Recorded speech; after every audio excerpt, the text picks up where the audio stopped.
Everyone. I just want to, we're a little bit past the hour, so it's about time for us to start. Thank you all for coming to the second session of FARM'. This session's special feature does not compete with the Haskell keynote. We've got Amy from, yes, thank you all for coming. We've got Amy here from the University of Washington to talk about knitting programs with Twine. Before we start, I just want to take a plug, as I always do, that this evening we have a performance with an exciting keynote by Gloria and so many cool things starting at 7:30. So please arrange your dinners accordingly. All right, take it away, Amy. Yes, you won't want to miss the keynote. Am I too loud or is it okay? Okay, great. So yeah, I'm super excited to be here at FARM'. Just really excited to be talking about what we're doing because I feel like it's a really amazing community. And I'm presenting our work on exploring self-embedded knitting programs with Twine. Of course, we are all at the Paul G. Allen School of Computer Science and Engineering here at the University of Washington. And so what I want to talk to you about today is how I want to design new and better computational design tools for knitting. And knitting, like, why would I care? It's because knitting is super important to our everyday lives. Take a second to ask yourself, how many knit objects am I wearing today? How many of you believe that you're not wearing any knit objects at all? I would take a second to bet that probably all of you are wearing something knitted. Probably most people in Seattle are wearing something knitted. And so knitting is super ubiquitous in our lives. And knitting is also a really exciting computational fabrication research field. And so far, there have been many systems that have been published, and they're all focusing on sort of what is possible, pushing the boundaries on considerations of like what kinds of objects can be created and for what costs they can be created. But today, I'd like to propose a third, completely new, radical axis that nobody has even thought about exploring. Replication, replicability. That is, whether a knit object has the ability to replicate itself. And this is not in the asexual reproduction kind of way. But when I say that, I mean, when I say new, better representation, I want a knit object to be able to encode its own replication information, to encode its own fabrication plan. And like, why would we even care about this? It's because, you know, when we encounter objects, we often want to remix, duplicate, customize, edit, and repair them, and more. So have you ever seen like a table that you liked, but you wanted to be able to lengthen it with unfolding leaves? Or maybe you had a dining set that was missing a chair that you wanted to make a fourth chair. Or maybe you had a pair of gloves that didn't fit just quite right and you wanted to make them a little bit wider. Or maybe you had a pair of sweaters that you really liked the body of one and the neckline of the other. And I chose this example, it doesn't really look good, but whatever. And luckily, this isn't too crazy of an idea because actually, objects already contain aspects of their fabrication plans embedded within them. So let's illustrate this point. Look at these two socks. What can you tell me about how they were made? Maybe you can start by asking yourself what material they're made of. Are they made of the same material? And probably, exactly, you could have guessed they're made of two different materials. Maybe you could say, you know, the one on the left is made of wool, and the one on the right is made of like nylon or something. And if you have, you know, a certain amount of expertise, you might be able to say even more about those fabrication plans. Like you could say, okay, the sock on the left is like stranded knit, it's knit in the round, it has like a fish lips kiss heel, and so on and so forth. And the one on the right is like warp knit, it has like a denier of 20, blah, blah, blah. And so the more, you know, expertise that you have, the more you can say about the fabrication plan. But there may be many reasons why these aspects aren't actually enough. To recreate the full fabrication plan. For example, there could be many ways to achieve certain types of effects.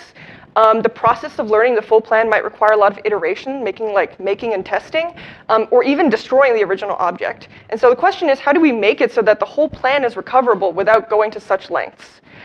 And to provide enough information for these tasks, we kind of want to explicitly encode fabrication plans into objects, effectively making them open source. Anyone can take them, remix them, customize them, edit them, or whatnot. And so when I first started thinking about this problem, there's a couple obvious things we could try. We could try adding a QR code to it so that when you scan the QR code, it goes online and you can download the plan. But you know, is that really the object carrying its own fabrication plan? This is relying on the infrastructure of the internet and everything that, you know, supports the World Wide Web. And another idea that we had is we could just draw the fabrication plan onto the object. So here's like an origami table. I just put the fabrication plan on it. So that definitely works. But I think we're not taking advantage of this really interesting perspective that applies to knitting, which is that in knitting, you can often trace the input, like the knit instruction, directly to the output of the instruction. So here you've got this knit instruction. It is producing this knit stitch. And so in a way, the final knitted object is kind of encoding a programmatic structure within it. So with this perspective, we can imagine like the behavior of these self-embedded objects is kind of like this. Like you start with a knit object, and then you compile it or you execute it to self-replicate, and then you get another knit object, and then you can compile or execute it to get another knit object, and so on and so forth. And you could produce like infinite sweaters. And that kind of sounds a lot like a quine. We're basically trying to write a quine for fabrication. And to recap, a quine is a program whose source code, when executed, produces itself. And what we're trying to do is write a fabrication quine, like a quine that compiles to a knit object. But that kind of means that the input should also be a knit object. And so there's this obvious difficulty here where I don't know of any compilers that can take knit objects as input, like a physical knit object. There's no machine that you like scan in like a sweater and then you get another sweater. And so we really need some way to like decode the original fabrication program from the knitted object. So really the question is, can we design a language that allows us to easily encode and decode fabrication quines from these knits? And a little more formally, we want to be able to write these two functions, encode and decode, over the representation. And when it's all said and done, your input program, once encoded and decoded, should be equivalent to the original program. Great, so we kind of have an idea of what we want to do, and we have some formal criteria for the representation, but I'm going to talk about other stuff in the talk too, but first I'm going to point out that doesn't really paint the full picture. The design space of self-embedded objects is really large, and there's many valid points in the design space. So we'd like a framework for evaluating various points. And to that end, we propose some like desiderata and some considerations that all solutions should be evaluated against. So here's an overview of the 5 different points that we identified. We have decodability, expressivity, compression, robustness, and locality. Some of these might trade off of each other. So if you're a designer, you might sacrifice some of them in order to pursue others. And let's take a look at them in a little bit more detail. So the first and probably most important one is decodability. We want to make it explicit and easy to decode the fabrication plan from the object. Definitely easier than using your expert knowledge to reconstruct the plan like piece by piece. And so what we propose in our work is using the color channel for knitting. And there's 2 reasons for that. One is that we already know how to knit colored objects. This sweater is an example of something that uses many different colors. Color is also very visually salient, so it's easy to see like what the color of a single stitch is compared to here on the right. I have a picture of like texture being varied, and it's a lot harder to see texture information for a single stitch. Our second criteria is expressivity. So let's say, for these couple slides that we've got some red markings, with drawings with red markings on them. Let's say that those denote the visual encoding of our fabrication plan. And so really, expressivity is all about allowing people to make the things they actually want. We want a wide variety of knit objects to be expressible, and we don't want to necessitate certain designs. So like if we have a world where when you see a red instruction, that means knit a 10 by 20 inch rectangle. That's great for the world where we only want to knit 10 by 20 inch rectangles. But you could imagine people probably want to knit other stuff too, like sweaters. Our third example, criteria is compression. And so similar to how decodability avoids the difficulty and ambiguity of like this tedious expert reconstruction, we want compression in order to avoid something like reconstructing the program by decoding the stitch at a time, like every stitch individually. So that's very error prone and tedious. But that also leads into this other problem where super compressed languages might be less robust, and we really don't want to lose all of our fabrication program just because like a certain small part of the object was destroyed. And then finally, our last criteria, which is a little bit aesthetic, is that we like this idea of locality, which is that the instruction is very close to the output of that instruction. So here you can see, like, maybe we've got the instructions for the sleeve on the sleeve, or we've got the instructions for the body on the body of the sweater. And you can, take that to, it's like a sliding scale. You can take it, to a farther end, and then you get, more of a distributed expression of the fabrication plan, but you could, like, run into compression issues and so on. And so those are our 5 criteria. We know a little bit about what our language should have, but we don't know what the language is going to look like. And that's because I haven't told you anything about knitting yet. Because in order to design a language for knitting, we probably want to understand what knitting is exactly. So we're going to talk a little bit about the physical structure of the knitting, which is necessary if you're going to try to extract the code from the physical object. So I said that we were going to take advantage of the programmatic structure of knitting to embed programs within it. But, like, what is the structure of knitting? The basic building block of knitted items is loops. And what it really is loops pulled through loops, interconnected loops on a continuous yarn. So if I just took this, like, set of loops and I just pulled it at the end, I'd get just a straight line. So that would lose all of its structure. But what you really want is to have loops pulled through loops. So here you can see we've got a series of loops that have been pulled through other loops. Now if I grab the ends of the middle loop, it's like stays in place. It's totally fine. It doesn't move because the head of the bottom loop and the tail of the top loop are holding it in place. So the way that these knitted objects, this knitted structure is built up, so we start with, like, a series of loops, and then we go back and we pull loops through them. And then we turn around and go the other way and pull loops through those. Okay, so that's probably all you need to know about the structure of knitting. And we know a little bit about what knitting is, but how are knitted objects actually made? It's like, I said I was going to make a knitting program, but what am I actually programming? And the answer in our case is, you can make knit objects with a variety of methods. We use industrial knitting machines. So I'm going to introduce 3 important concepts of a knitting machine that you're going to need to understand fabrication programs for knitted objects. And so basically, how a knitting machine works is that there are a series of these things called needles, and each needle holds one loop. And the needles are, like, side by side on what is called a needle bed. So there might be, like, 200 needles side by side on a needle bed. So you can see in this example, like, all of these are on one bed. And each needle can pull a loop through the loop that it's already holding. So it's able to make that loop-through-loop structure. Then we have these things called carriers. So that's the second important concept. And carriers, it's like that little triangle here, they dispense yarn. And each carrier can hold, like, a different yarn. So you can have as many yarn colors as you do carriers on your machine. And then the last thing, which isn't pictured, is this thing called a carriage, which moves back and forth across the needle bed. And so you might be wondering, like, how do the needles actually move up and down? Like, what actuates them? And the answer is the carriage, which is moving back and forth, is, like, pushing the needles up and helping them to retract. And that's causing the needles to actually knit. So I have a really short video of this all in action. Let's see if I can play it. So we start by seeing, yarns are hooked up, and then they're going through the carriers with 2 carriers there engaged. Now we can see the needle bed, and this is the top of the carriage. The carriage is going to start moving that way, and then the carriers are going to follow, and the needles are going to come out. The carrier is going to lay yarn. So there we go. You've seen a knitting machine in action. Okay. So I think I don't want to play that again. So I talked a little bit about, we talked about the background for knitting. We're ready to talk about a prototype for a self-embedding language for knitting, which we tongue-in-cheek named Twine. So remember how I said we wanted to use the color channel to represent these programs? Let's take a step and think, what is the simplest set of instructions that I can use to create knit shapes? Then we're going to represent those simple instructions with colors. So knowing what I just told you about knitting, maybe you could take a second to think to yourself, what set of instructions would you use to represent the knit object that I have here? Here are the instructions that I chose.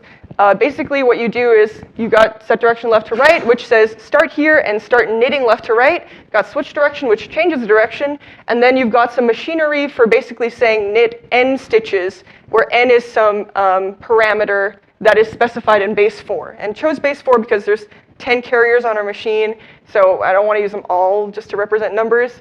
And so this is a really, really straightforward way to specify what we're going to do. And then you can see we've got these color assignments. So if I see a pink stitch, I'm going to know I'm going to set the direction from left to right. If I see a green stitch, I know I'm going to switch directions, and so on and so forth. And in fact, the specification for these really basic front-end instructions is given in an IR that encodes the machine state and the knitting program that's being built up. So let's just take a look at what a simple 36 stitch rectangle would look like in this setup. So we start here at the top with the pink. We start reading left to right, and then the next stitch over is like that teal color, so that's 3, and then we got 1, and then we got 0, and then we got repeat, so 3, 1, 0 in base. Quick, what is that in base for? What is that? Does anyone know? It's 36, I just told you. So we're going to knit 36 stitches, and then you got repeat. And so repeat's like, okay, I'm going to knit the end stitches. And so now we continue going, on our left to right journey, and then we hit the switch direction, which says go back in the other direction. You hop down, and you start reading this way. You got 3, 1, 0, repeat again, and then I have animations for this, I forgot. And then you go back in that direction again. And so great. This is gonna help us knit a 36 stitch wide rectangle. But you might notice a problem. Like 10 imaginary points to anyone who notices a problem. It's that we aren't actually reproducing the color instructions with this semantics. It's just going to make a square that is like a single color. We need to actually get those color instructions back in. So we're going to make a sneaky change to the semantics, a really simple change that will try to encode this self-replicating behavior. And that is, we're just going to, whenever you see a color instruction, also knit a stitch of that color. So now, when we see the pink instruction, we're going to say, okay, we're going to set direction left to right and knit a pink stitch. When we see switch direction, we're going to switch direction and knit a green stitch, and so on. And so here's our updated version of the rectangle. You might notice it looks almost exactly the same, but there's one important difference, which is that these numbers that I told you earlier, they were like 3, 1, 0. Now they're shorter because we still want to have a 36 stitch wide rectangle, but those color instructions are contributing to the width. So we only have 30 stitches in between the instructions on the top and 31 in the bottom, and so on. And so we've designed a language that, in theory, will create some knitted quines. Do they actually work? You've probably been seeing some foreshadowing. You've probably been seeing that the whole talk. So we started by knitting basically the rectangle example that I was showing, where here the edge colors represent the original program. So you can kind of see like how I didn't have the foresight to like get the right colors, but you can see the sort of structure of the knits resembles the original program. And you might notice there's also this really long, header with like colors of rows of different colors, and that's basically serving two purposes. One is a fabrication purpose in that it sort of helps the thing knit nicely, but the second is that it actually serves as a legend for decoding. So if you start here, this is the first one, this first color, so yellow. That means that's set direction left to right, and then the second one's red, so that means switch direction, and so on and so forth. So if you wanted to decode it, you'd start here at the yellow, and then you'd say, okay, I know that one's set direction left to right, and so on. So you can start decoding it. So we think it's successful, and we think it's probably the very first example of a knitted quine, although we invite people to challenge us on that. And so what's great about this technology is extensible to many kinds of shaping using short rows. And so like, what's a short row? It's self-explanatory. You start with like your long rows, which are just the full width, and then those pink rows you can see are not the full width. And so that is allowing us to create shaping and knitting. And so what's great is that you can easily say, in our technology, you could easily say how many stitches are in each row, so it's really easy to specify short rows. And so I used Twine to generate this conically shaped object, and you can see the short rows here through the changing of like where the color instructions are. So that's it for examples. But I thought we'd talk a little bit about how this like evaluates under the criteria that we set out at the beginning. And so we think that in terms of expressivity, we actually have access to whatever you can express using knitted short rows, and that's like a surprising amount. Like if you're clever, you can make short rows into lots of different stuff. You can got hats, mittens, sweaters, these like crescent-shaped shawls, and other types of shaping too. So short rows are very expressible, and we leverage that sort of expressivity in short rows to create a diverse landscape of things. In terms of the other three criteria that we talked about, we think that it's not the most compact representation. It's got like a decent amount of robustness because you've distributed the instructions throughout the knit object, and it's got a really nice locality because each course is encoding the fabrication instructions for that course. And I think there's sort of other interesting implications here too. Like for example, the sort of regularity that Twine programs have give each Twine object kind of a unique look to it. And it kind of makes it identifiable as sort of a self-replicating object. I mean, if you're in the know.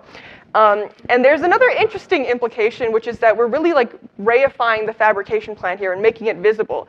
And by doing that, the embedding is kind of reminding you that as much as mass-produced objects and mass availability of items might make it seem otherwise, each of these objects had to be painstakingly painstakingly crafted and manufactured, and it takes a lot of energy to make that item. And so these things didn't just spontaneously appear. And I think it's easy to forget that there's a huge effort in manufacturing, but visible fabrication plans makes the making of explicit and kind of reminds us of that every time that we're using the object. So maybe it will encourage us to slow down and think about the fabrication and how these objects came to be. And so there's still, some future work, I would say. There's, for example, there's kind of unsolved fabrication challenges. So I made this, hat, which I am delighted to wear. And I tried making it with twine, but the drape of the fabric, I used a certain color work technique that caused a really stiff drape. And so that ended up making it sort of not so hat-like. And so clearly we still need to make advances in sort of fabrication technology that will support the creation of self-replicating objects. Another thing is that we deliberately did not handle things like decreases because we thought that it was pretty difficult to decode what a decrease looks like. You can see in this bottom one, here you can see there are two purple stitches, right? But in this bottom one, it's really hard to see what that bottom stitch looks like. So we thought it was difficult to decode in our current scheme. So we haven't supported that yet. And what that means is that we're still looking forward to what kinds of solutions will be able to handle things like complex texture and sort of shaping that relies on these types of decreases. Also, I'm really excited to see, what kinds of solution we'll be able to handle different color work, because obviously since we're using the color work channel, we're not really, future work will have to handle things like beautiful, color work designs like on these mittens. And I've already heard a lot of interesting ideas from people like, what if you put all of the instructions in certain locations that are unobtrusive, or what if you do it on the inside instead of the outside? And so I think there's a great potential for future work to expand on this expressivity problem. And so to recap, we motivate the idea of open source objects which carry their own fabrication plan, and we view them as self-embedded programs that are similar to quines. We characterize what these representations might look like for knitting and provide a framework for analyzing solutions in that space. We create a language with the self-embedding property and knit perhaps the very first knitted quine. And all of this is not to say that we have solved the problem of knitting quines, but really to invite discussion and ideation and motivate the problem and provide a framework for analyzing it, because we think it's a really interesting and important problem, and we wonder what would need to happen for the idea of open source objects to become a reality. Thank you.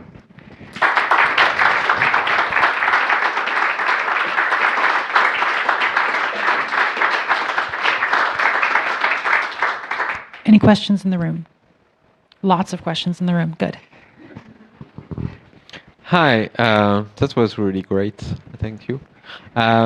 One important part of the quine is being able to take it as input for real.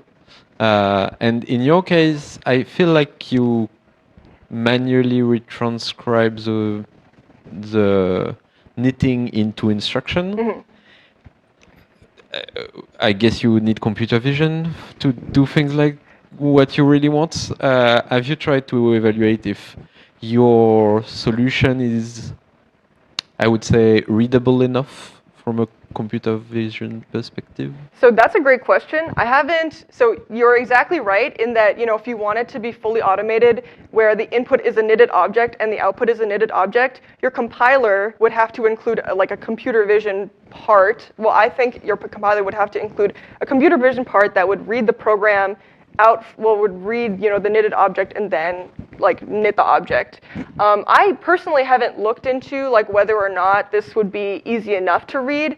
My opinion is that if you choose 10 different colors that are very easy for a computer to distinguish between, then I think it should be I think it should be possible for certain types of objects. Obviously, if the object's not totally planar, then you have some trickiness in that. And so I think this is definitely future work, an open question, lots of interesting questions to be had. And if you look at related work for this, they have a lot of interesting other strategies. I've seen, invisible QR codes that are visible like via infrared technology and so on. So you could imagine other types of solutions to vision that could like automatically complete the loop. We haven't gotten there yet, but that's a great point. Yeah. So you focus on machine knitting, in which you have basically one stitch. Have you considered hand knitting with knit, purl, and like, or even crochet stitches in which you have a bunch of? Like, how will you incur that? That's a great question. So I think you would probably just design your own language from scratch to support those kinds of things, because what I've been focusing on is well, I guess what the exact representation that I have isn't super machine knitting focused, but you could imagine like if you get into more complex stuff, then you would need different compilers for different backends and so on. I would love the idea of like doing it for crochet, because I think, you know, there could be so many interesting, crochet is like so open-ended that there could be a lot of interesting questions on how to actually read the programs out. So yeah, I think that's super important to recognize. Very good question. Yeah. Hi, man. Hey. Great stuff. So I didn't get good sense of how rigid this encoding is. So what if I love the design of the sweater, but I don't love the encoding that gives it color? So is there any like wiggle room to do it differently while keeping the essential parts? That's a great question. I think no, not right now. I think you kind of rely on the design of what it is, like the design that you have. I think that it'd be interesting to see like what kinds of things would be possible to like make it an invisible encoding or like a less rigid encoding. So for example, maybe you have instructions that say like knit a sleeve that is like of certain dimensions, and I don't care how you do it or exactly how. So I could imagine like taking it back and making it like sort of less rigid, or as I said, you could put it on the inside, or you could do all these other kinds of tricks to make it sort of less physically visible. So I think that is like a really interesting area for future work. I really like that question. Yeah.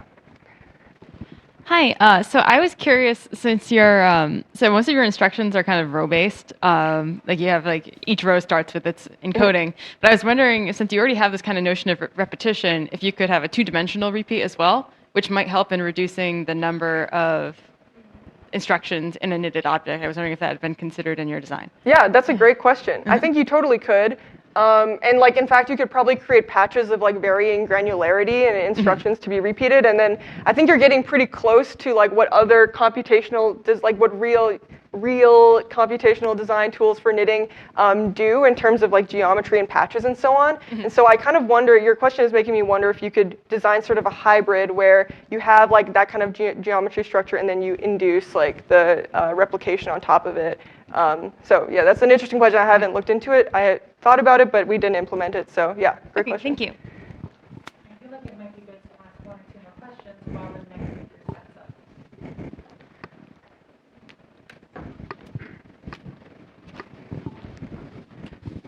Thank you. That was great fun. In response, perhaps to following up on Familiar's question, how about not having the coding so blatant at the edges, but using some steganography to hide it in the texture? If you've got sufficiently different colors, then sufficiently distinguishable colors, then maybe you've got quite a lot of freedom in how you can hide pixel colors. Yeah. Yes, yeah, the pictures of QR codes, that's exactly what I was thinking. Yes. Yeah. Yeah, that's a great question. I love, I enjoyed presenting because people always have super interesting ideas for like what could be possible. And I think that's especially a great idea if you could get like a computer vision system, especially because you could have these really complex, subtle encoding schemes. So I love that idea. I'm gonna write it down. Thank you.